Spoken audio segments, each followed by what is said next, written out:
Welcome back. Today, we're gonna start a brand new series here at Full Stack Creative. And I call it, Who Did This? No, seriously, like, who's responsible for this? This series is all about auditing public marketing assets of major record label musicians. And it'll give us a good platform with which to learn something. So first, let's take a look at what a good website that is meant to actually generate money for a company looks like. Right now, we're looking at Digital Marketer's website. Digital Marketer's website is built for the sole purpose of selling their main products. As soon as I land on their website, I am presented with all the information I need above the fold. What that means is that I don't have to scroll in order to get all the information I need to convert for their main offer. They're not trying to get me to go to their podcast or their blog. The main impetus of any visitor to their website is to convert for one of these products. This above the fold territory is sacred on any website. You need to use the above the fold content in order to serve your main business purposes. Because if someone's on your website, it's not an accident. So let's take a look at the website of a megastar, Post Malone. Now, I happen to be a fan of Post Malone, and Post Malone's website is probably installed by someone at Republic Records. Now, Republic Records is a subsidiary of UMG, Universal Music Group, which is a behemoth. It's the largest record label on planet Earth. So let's take a little perusing of postmalone.com and see what Republic's money was spent on. Upon landing, it seems to me that the site is still trying to load, but don't be deceived, it's actually not. This is the above the fold view of Post Malone's website. So we have two circular saw blades, and in this teeny tiny font, there is buy, merch, and tour up in the top right, but not before you see all of Post Malone's social media. Website visitor is a little bit warmer of a fan than page or profile visitor. Social media page and profile visitor is out there on public turf. So if they get to your website, the last thing that you want to do is send them back. You have them on your website, which is where you can put tracking pixels and even sell products right there on your website. Why would you want them to leave? All right, so upon scrolling, we have a third circular saw blade, and then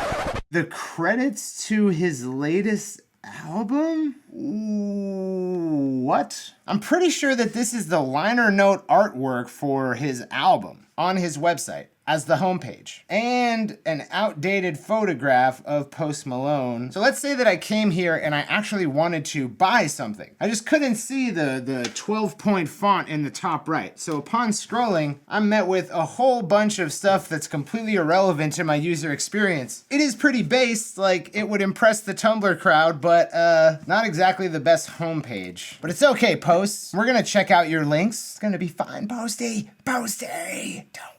We're gonna solve your problems. All right, let's reload the page now that we've got Pixel Helper and take a look at what pixels are on this garbage homepage. We have a page view pixel. Can't really tell what this pixel is from. There's no metadata, it's just a generic page view. But then we have a view content pixel from, I believe, Republic Records. This pixel data has a little bit of classification data. So if you're storing the pixel data of like 1,000 artists in a database, you would need to identify, hey, this is for rap. This pixel fire happened on the artist's site. Here's the ID for the artist. And they've got all that info here. So I assume it's a marketing database, maybe by a gigantic artificial intelligence marketing company or whatever garbage the record industry is hiring out these days. But let's continue on. The first thing that we could do on this website to actually try to give Post Malone some money is we could click this button that says buy. It says buy on it. The button says buy. Remember that when I do this. We are immediately taken in a new tab to a link-fired link. Now, link-fire is like okay for like sharing free music and stuff like that. You do not expect to end up at link-fire when you click buy. I'm a Post Malone fan and I want to give Post Malone some money. I have to navigate to his website, and when I click buy, which is not easy to see, I'm taken to somewhere where I actually can't buy. Like the first first two options are Apple Music and Spotify. If I'm Post Malone's team, I would have it go to Shopify and pixel them. Shopify is really simple to pixel people, so if they go and add something to their cart, you'll know it. If they go and view a certain product, you'll know it. And if they check out, you'll know it too. And this will allow you to run a series of ads that we call checkout retargeting. So if someone goes to see Post Malone's t-shirt, but then they leave the website, we're gonna pop back up in their Instagram and Facebook ads platform over the next 3 to 7 days, reminding them, hey, you checked out this product, here's why you should get it. Maybe even saying, hey, here's a coupon store-wide to get this product that you looked at. But there's also add to cart retargeting, which is a little bit different. We're not trying to convince them to buy anymore. They pretty much already made that decision, and then either life got in the way or they're just having a little bit of sticker shock. So either you just need to remind them or just give them a discount. There's no more convincing that needs to happen. And then if I buy something from Post Malone, that's when the real fun happens. They could show me ads over the next 7 days with Post Malone personally thanking me in the Instagram newsfeed. Do record labels do that? No, they don't do that. But they could. They could very easily, because they have a link on the website that says buy. And they have money, and they could pay someone who knows how to build a Shopify store and run ads. Why are you doing it, record industry? Moving on. Next to the buy button, we also have a merch button. I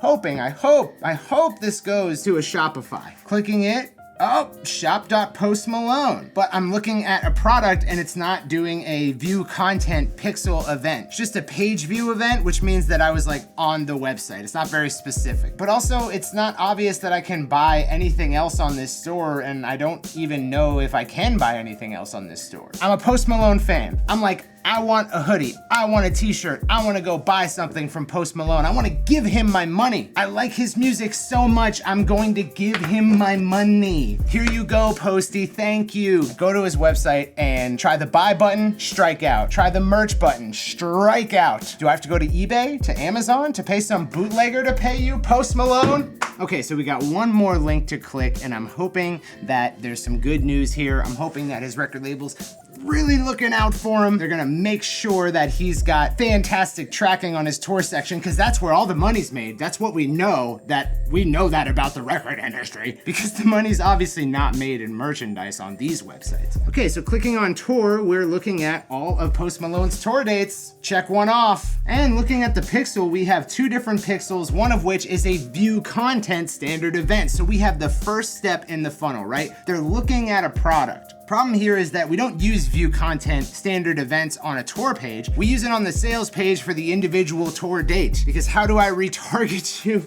How do I retarget you for the show you want to go to if I don't know what it is? But at least it's there. At least we know they were looking at a tour date somewhere in the whole earth. Let's say we want to RSVP for Santiago, Chile. We're taken to bands in town. And here the funnel tracking stops. We do have Facebook Pixel standard events firing, 3 of them on the bands in town page, but one's a page view, one's a custom page view, and the other's a page view with a search. And we didn't search, we went to a specific tour date, and we wanted to buy. But then our little Jimmy ran in the room and he had a splinter, and I forgot all about the Post Malone tickets. Surely Post Malone has got the best marketing in place. He's gonna remind me so that I don't miss his show and that every single one is sold out to the rafters. I'm sorry, Jimmy's father. You're not gonna see that ad because it doesn't exist. Can't exist. Sorry. The last saving grace would be if we click this get tickets and we actually got an add to cart standard event. Are you ready? Should I do it? Let's see what happens. No! No! Page view. 2 separate pixels, 0 winners. All the benefits gone. None of the benefits of digital marketing. It's exhausting. This process is I'm exhausted. Poor Post Malone. The guy works so hard. He kills it. He's got more fans than anybody. And those poor fans can't buy any merchandise from him. Do you think this happens to Walmart or the Power Rangers? No. It's a sad day for musicians. All right, so we've checked every nook and cranny, of which there are 4 on Post Malone's website, and poor Posty. He's got no backup. No backup out there. He's flying blind. Facebook ads and Instagram ads are like, I can't can't see. Think about, just think about the sheer amount of money that is being lost with the very things that I just mentioned. How many people like Post Malone? Guy's got 4.8 million followers. That means that if he had an industry standard conversion rate of about 2% of an audience at this level to customer, with an average customer value per year of $100, it's like $9 million in e-com. Set up a few ads, a few conversion pixels. It's sad. It's a sad day. So Post Malone has all the advantages, everything going for him in the world, except for a competent digital marketing professional behind his e-commerce. Sure, you can find him on Instagram, Twitter. Sure, you can go to one of his concerts if you try really, really hard, but you can't buy nothing from him. Can't buy nothing from him. And I know he's got products, which begs the question, who did this? Who's behind this? You feel good about yourself? Feel good? What happened? Were you in some marketing training and everyone was just zooming past you, ready to start their own businesses, and you fell behind? Then you decided to offer your services to Republic Records? Or are you just a cog in a larger machine that over time has become woefully inadequate at their jobs? Or maybe you're a robot. Are you a robot? Are you an AI-generated marketing robot? Did I buy a hat? I'd buy a hat. I wear a lot of hats. I can't buy a hat from you, Post. And I know it would be so easy for you to be doing well with this. Like, it could happen tomorrow. So if you're out there, Post Malone or Post Malone's people, ask Post Malone, just who did this? With that question asked, I've been Circa for Full Stack Creative, an Indepreneur, a music marketing company. I sincerely hope you've enjoyed this brand new series. If you like this video, please like and subscribe, because you can get tons more stuff like this. There's so much more. There's a lot more. And I'll see you in the next video. Peace out.